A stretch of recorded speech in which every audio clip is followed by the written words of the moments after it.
Hello friends, welcome to my channel. Last వీడియోలో అయితే మనం బ్యాక్ పార్ట్ కటింగ్ చూసాం కదండీ. ఇప్పుడైతే హ్యాండ్స్ ఏ విధంగా కట్ చేయాలో చూపిస్తాను. ఒక చివరైతే బ్యాక్ పార్ట్ కట్ చేసాం కదా, ఇంకో చివరైతే హ్యాండ్స్ అయితే కట్ చేయాలన్నమాట. ఇప్పుడు వాటి కోసం ముందుగా డబుల్ ఫోల్డింగ్ ఉంది కదండి క్లాత్, దాన్ని అయితే ఇంకో ఫోల్డింగ్ చేయాలి. మొత్తం 4 మడతలు అవుతుందన్నమాట. ఇప్పుడైతేని ఎడ్జెస్ ఏమైనా ఉంటే కట్ చేసేసుకోవాలి ఈ విధంగా. నెక్స్ట్ వచ్చేసి బ్లౌజ్ తీసుకుని దాని యొక్క పొడవు అండ్ వెడల్పు అంటే లూజు ఈ రెండింటిని అయితే కొలుచుకోవాలన్నమాట.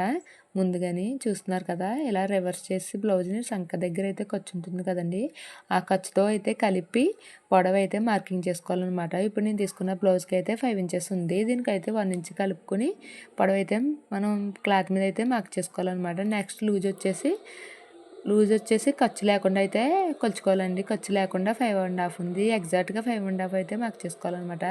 ఇప్పుడైతే మార్క్ చేస్తున్నాను చూడండి. ఫస్ట్గా 5 ఇంచెస్ పొడవు ఉంది కదా, దానికి 1 ఇంచ్ కలిపి, ఈ 1 ఇంచ్ ఎందుకంటే చేతి కుట్టు మడత వేస్తాం కదండి, దాని గురించి 1 ఇంచ్ అనమాట.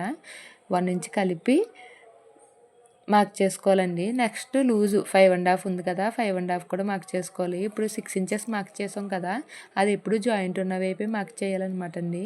అంటే లేదంటే హ్యాండ్ అనేది సెంటర్కి కట్ అయిపోతుంది. ఎప్పుడు కూడా జాయింట్ ఉన్న వైపు మార్క్ చేసుకుంటే హ్యాండ్ అనేది పర్ఫెక్ట్గా వస్తుందన్నమాట.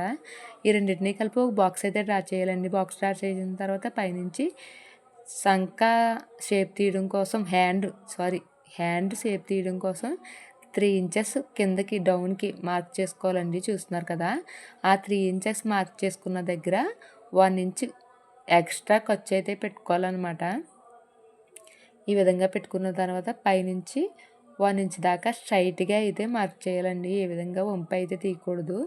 ఆ 1 ఇంచ్ తర్వాత నుంచి మనం పెట్టుకున్న 1 ఇంచ్ ఎక్స్ట్రా పెట్టుకున్నాం కదా, ఆ డాట్ వరకు కూడా ఇలా హ్యాండ్స్ కర్వ్ తీస్తూ మార్క్ చేసుకోవాలన్నమాట. చూస్తున్నారు కదా, వీడియోలో చూపించిన విధంగా ఇలా మార్క్ చేసుకోవాలి. ఈ మార్కింగ్ అయిన తర్వాత ఎక్స్ట్రా 2 ఇంచెస్ ఖర్చుగా అయితే పెట్టుకోవాలన్నమాట. పై వైపున అండ్ కింద వైపున కూడా ఎక్స్ట్రా 2 ఇంచెస్ అయితే ఖర్చు కోసం పెట్టుకోవాలి. ఇప్పుడు ఆ డాట్ని అయితే ఇలా కలిపేసుకోవాలండి క్రాస్గా. అది అలా కలుపుకుని వీడియోలో చూపించే విధంగా ఇలా కలుపుకుంటే హ్యాండ్ అయితే రెడీ అయిపోయినట్టే. దీన్ని అయితే కట్ చేసేసుకోవడమే. ఇప్పుడైతే హ్యాండ్ అయితేని హ్యాండ్కి లోతు అనేది తీస్తారండి. ఆ లోతు అయితే నేను ఇప్పుడు చూపించట్లేదు అనమాట మీకు. అంటే కొత్తగా నేర్చుకునే వారికి లోతు అనేది ముందు తీస్తే సరిగా అర్థం కాదు. అదైతే కుట్టేటప్పుడు అయితే తీస్తే పర్ఫెక్ట్గా ఉంటుందన్నమాట. మీకు నేనైతే స్టిచ్చింగ్ వీడియోలో అయితే అప్పుడైతే చూపిస్తాను. హ్యాండ్ అయితే ఈ విధంగా కట్ చేసిన తర్వాత మనం సెంటర్కి అయితే ఒక టక్స్ అయితే పెట్టుకోవాలండి. ఈ విధంగా ఫైనల్గా హ్యాండ్ అయితే కంప్లీట్ అయిపోయింది.